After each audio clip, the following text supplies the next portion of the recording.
ॐ गङ्गायै नमः। विनियोगः गङ्गाकवचस्य विष्णुर्षिविराट् छन्दः। चतुर्दश पुरुष उद्धारण अर्थे पाठे विनियोगः।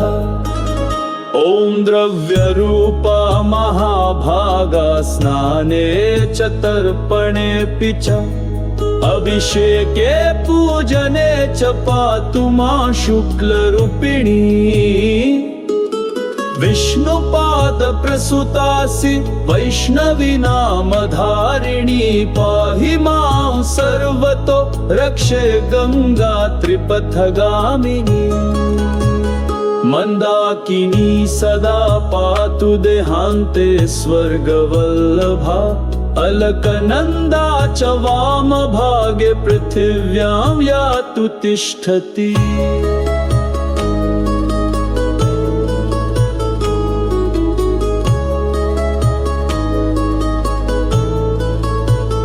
भोगवती च पाताले स्वर्गे मंदाकिनी तथा। पञ्चाक्षरमिमं मन्त्रं यः पठेत् शृणुयादपि। रोगी रोगात् प्रमुच्येत् बद्धो मुच्येत् बन्धनात्। गुर्विणी जनयेत् पुत्रं वन्ध्या पुत्रवती भवेत्।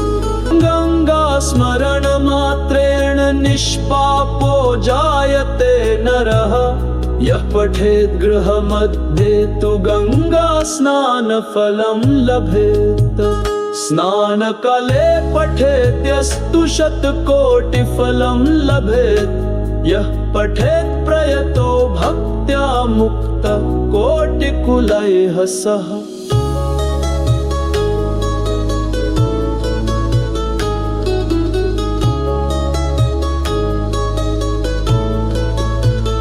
ॐ द्रव्यरूपा महाभागा स्नाने च तर्पणेऽपि च अभिषेके पूजने च पातु मां शुक्लरूपिणी। विष्णुपाद प्रसूतासि वैष्णवी नामधारिणी। पाहि मां सर्वतो रक्षे गंगा त्रिपथगामिनी। मंदाकिनी सदा पातु देहान्ते स्वर्गवल्लभा। अलकनन्दा च वामभागे पृथिव्यां यातु तिष्ठति।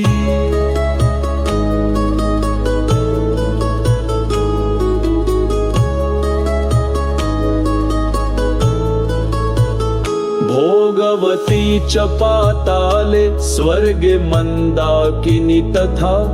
पञ्चाक्षरमिमं मन्त्रं यः पठेत् शृणुयादपि। रोगी रोगात् प्रमुच्येत् बद्धो मुच्येत् बन्धनात्। गुर्विणी जनयेत् पुत्रं वन्ध्या पुत्रवती भवेत्। गंगा स्मरण मात्रेण निष्पापो जायते नरः। यः पठेत् गृहमध्ये तु गंगा स्नान फलं लभेत्। स्नानकाले पठेद्यस्तु शतकोटिफलं लभेत्। यः पठेत् प्रयतो भक्त्या मुक्तः कोटिकुलैः सह।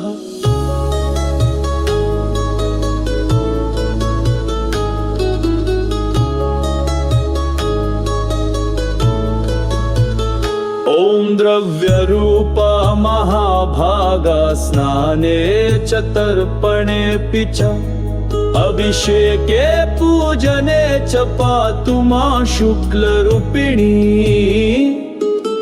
विष्णुपाद प्रसूतासि वैष्णवी नामधारिणी। पाहि मां सर्वतो रक्षे गंगा त्रिपथगामिनी। मंदाकिनी सदा पातु देहान्ते स्वर्गवल्लभा। अलकनन्दा च वामभागे पृथिव्यां यातु तिष्ठति।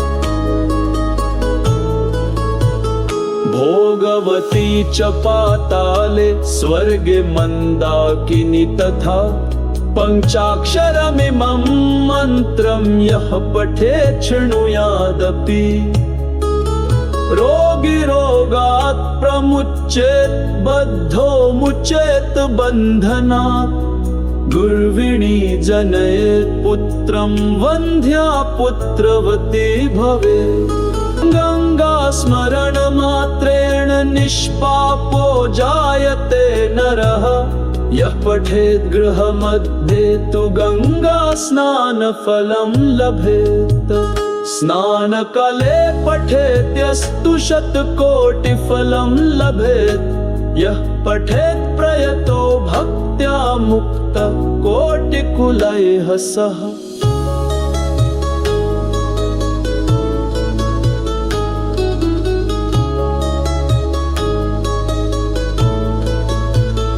ॐ द्रव्यरूपा महाभागा स्नाने च तर्पणेऽपि च अभिषेके पूजने च पातु मां शुक्लरूपिणी विष्णुपादप्रसुतासि वैष्णवी नामधारिणी पाहि मां सर्वतो रक्षे गंगा त्रिपथगामिनी मंदाकिनी सदा पातु देहान्ते स्वर्गवल्लभा अलकनन्दा च वामभागे पृथिव्यां यातु तिष्ठति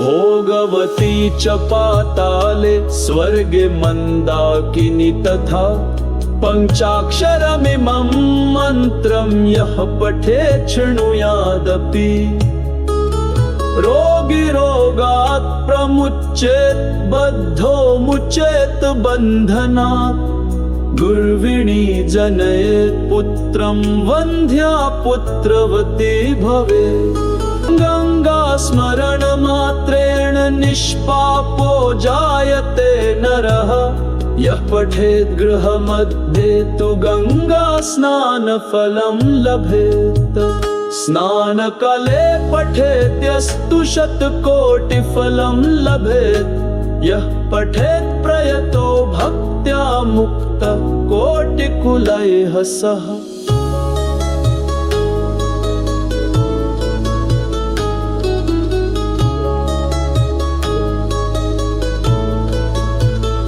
ॐ द्रव्यरूपा महाभागा स्नाने च तर्पणेऽपि च अभिषेके पूजने च पातु मां शुक्लरूपिणी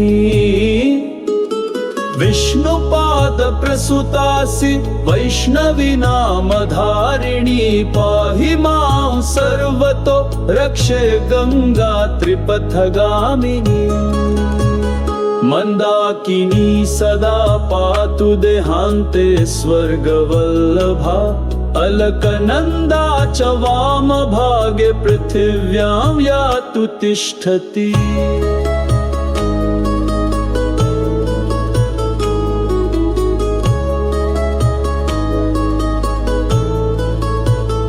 भोगवती च पाताले स्वर्गे मन्दाकिनी तथा पञ्चाक्षरमिमं मन्त्रं यः पठेत् शृणुयादपि रोगी रोगात् प्रमुच्येत् बद्धो मुच्येत् बन्धनात् गुर्विणी जनयेत् पुत्रं वन्ध्या पुत्रवती भवेत् गंगा स्मरण मात्रेण निष्पापो जायते नरः यः पठेत् गृहमध्ये तु गंगा स्नान फलं लभेत् स्नानकाले पठेत्यस्तु शतकोटिफलं लभेत् यः पठेत् प्रयतो भक्त्या मुक्तः कोटिकुलैः सह